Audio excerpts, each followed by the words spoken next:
So China is clearly fueling a war. The question is, can they afford to? And I don't mean this metaphorically, I mean it literally. You see, wars are not just fought for oil, they're fought with oil. Environmental extremists in the Liberal government and throughout the country, we are forced to sell almost all of our energy exports to the Americans. So the answer to that is to stop being stupid and start building LNG plants. U.S. tariffs on China are now in effect, and China is striking back. The country's finance ministry announcing a 15% tariff on U.S. coal and liquefied natural gas, and an additional 10% on crude oil, farm equipment, and some vehicles. These measures take effect February 10th. This is in response to Trump's 10% duty on Chinese imports. The White House says President Trump plans to talk with Chinese President Xi Jinping in the next few days. We are firmly opposed to this unwarranted increase, and we do believe that this is in violation of the WTO rules. So that's why China is filing a complaint at the WTO. And let me also emphasize that there is no winner. In the complexity of global trade, a single misstep can trigger a wave of unforeseen consequences. Recent developments have thrust the United States into such a scenario as China recalibrates its energy import strategy, favoring Canada over its southern neighbor, and getting its crude at 0% tariffs. This shift, influenced by a series of tariffs and countermeasures, raises pressing questions about the efficacy of U.S. trade policies and their broader economic implications. And right now, the United States is learning that lesson the hard way. And if you think that's bad, just wait, because the ripple effects of this move is shaking the U.S. economy to its core.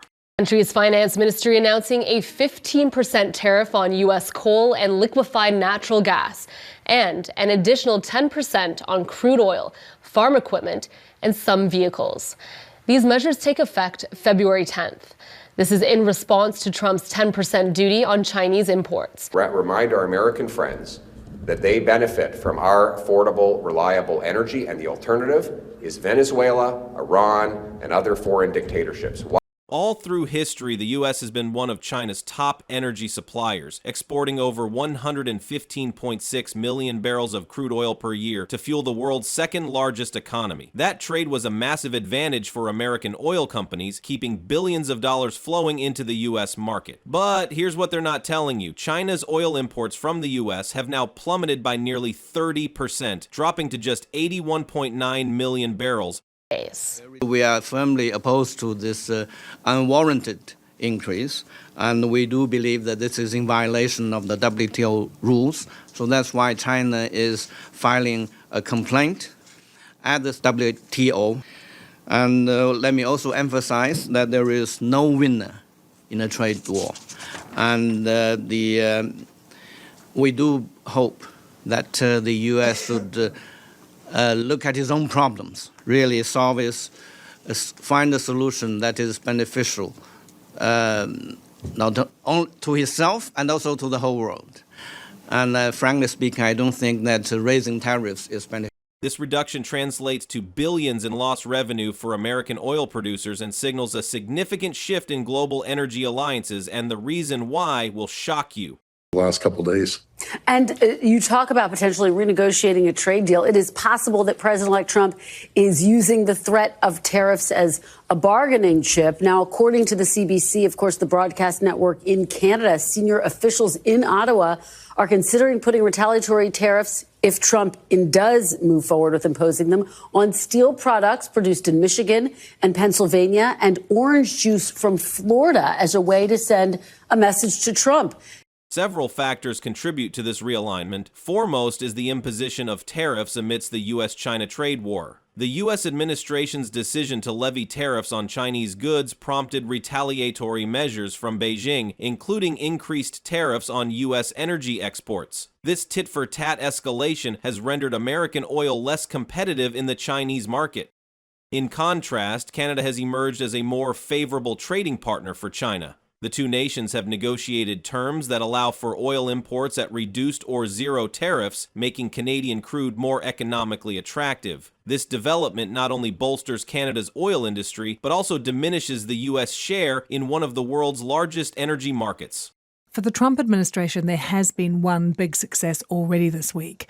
When Donald Trump threatened to impose tariffs on Canada and Mexico, he said it was largely because of concerns about border security. Now, both Mexico and Canada have made big commitments to increase security at their borders. Instead of buying American crude, China has secured a massive trade agreement with Canada, allowing it to import oil at 0% tariffs. That's right, while U.S. oil is now weighed down by steep tariffs and trade restrictions, Canadian oil has suddenly become cheaper, easier to access, and politically safer for China to rely on. The shift was immediate and devastating for U.S. energy export. Chinese refineries, which once processed millions of barrels of American crude, are now increasing their orders from Canada, making our northern neighbor one of China's primary energy suppliers. The reality is putting Canadian tariffs on American energy wouldn't do very much because they buy a hell of a lot more oil and gas from us than we do from them. In fact, our entire trade surplus with the Americans is the result of oil and gas. When President Trump complains about America's trade deficit with Canada, the concern he's raising really is that Canada is selling oil and gas at a massive price discount to American refineries and LNG plants that are able to massively profit at our expense.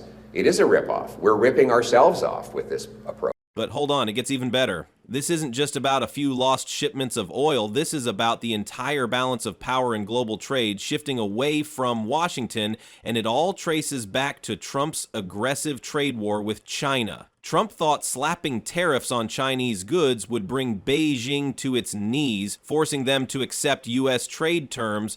But instead of caving, China hit back even harder, imposing a 15% retaliatory tariff on U.S. oil, liquefied natural gas, and coal. China's strategic move to diversify its energy sources away from the U.S. has broader geopolitical consequences like strengthened Sino-Canadian relations. The burgeoning energy trade enhances diplomatic and economic ties between China and Canada, potentially leading to collaborations in other sectors. Let me shift gears a little bit. You've announced you're going to be leading a delegation of Canadian premiers to Washington next month. What do you hope to achieve, and what is your message both to lawmakers in Congress and, frankly, the American public about this potential trade war? Yeah, really to inform the American public. We're running ads. We're hitting over 100 million Americans every day with our positive ads, working together, what we have to offer to the U.S., no matter if it's our energy or, critical minerals, rare earth minerals. And there's many different areas, but that's what we're focusing on. If we get faced at 25% tariffs, we have no choice. And no one wins in these tariff wars. No one wins in these trade wars. The only people that win is China. They're the only people that win, not Americans, not Canadians. So, let's hope that doesn't happen. And just when you thought it couldn't get worse, here's what happens next. Canada stepped in to fill the gap, offering China oil with no tariffs whatsoever. That made American oil instantly less competitive and more expensive, driving Chinese buyers away from U.S. suppliers and straight into Canada's arms. And the consequences? A devastating economic disaster for the U.S. energy sector. Seriously, when the President-elect Trump says something, it's really concerning. I have a different approach. Why don't we work together, build the two greatest countries in the world, make us the most prosperous, the richest, the wealthiest, and safest two countries in the world. We have a lot of sectors that we could support the U.S., and we do on a daily basis. I just think we're stronger together, and that's the message we're sending across the U.S. The numbers tell the whole story. With China slashing its U.S. oil imports by nearly 30%, American oil companies are bleeding billions in lost revenue. And that's just scratching the surface. The sudden drop in Chinese demand for U.S. crude has led to oversupply issues, forcing American producers to either cut prices or reduce production altogether. And guess who's paying the price? American consumers. And here's where it gets even crazier. This trade war is now driving up gas prices in the U.S. As Canada redirects more of its oil to China instead of sending it south, domestic supply in the U.S. tightens, which means higher prices at the pump. So next time you're filling up your tank and wondering why gas prices keep climbing, just remember, this is what happens when you play a game of economic chicken and lose. And of course, the United States, the rest of the world is gearing up for the second Trump administration. What did you learn from the first Trump administration that you think will inform how you approach your relationship to Donald Trump in this second administration? Well, I was part of the last trade deal with our federal government with Bob Lighthizer. He was a good man, very honest and straightforward. I would want that same relationship. Again, we're stronger together. When all heck breaks loose, and God forbid it ever happened, who's standing by the U.S.'s side? It's Canada, and vice versa, and U.S. as well. Let me ask you about something that is happening in Canada, the turmoil after Prime Minister Justin Trudeau announced he plans to step down. But wait, because it gets even worse. This isn't just an economic problem, it's a geopolitical nightmare. China's pivot away from the U.S. isn't just about oil, it's part of a much bigger strategy to reduce its dependence on American trade altogether. To do this, China is strengthening its relationships with other major oil producers, including Russia, Iran, and Venezuela. And you won't believe what that means for the future of global energy markets. Russia is selling oil to China at steep discounts due to Western sanctions, making it a more attractive option for Beijing. Iran, despite U.S. restrictions, is still exporting oil to China, often disguising shipments through third-party intermediaries. Venezuela, long crippled by American sanctions, is now seeing increased Chinese investment in its oil sector, helping it rebuild its energy infrastructure. Target of Trump's tariffs so far, though, has been China, and economists are worried that we could be on the brink now of a real trade war between China and the US. This isn't a new war, though, because President Trump began this economic war with China during his first term when he was in office. Mickey, why does Donald Trump see China as such an economic threat? Yeah, it's a really good question, and it's not necessarily obvious why China should be an economic threat. I think first and foremost, it's just a very, very big economy, which does a lot of trade with the United States. We're talking about $500 billion. Also, the United States is in deficit. And just when you thought this couldn't spiral any further, here's the real kicker. If this trend continues, the U.S. could lose its position as the dominant force in global energy markets. That's right, if China fully transitions away from American oil, Washington's grip on global trade could weaken permanently, leaving U.S. more isolated and less competitive than ever before. And now Washington finds itself stuck between a rock and a hard place. There are only two options left, and neither of them are good.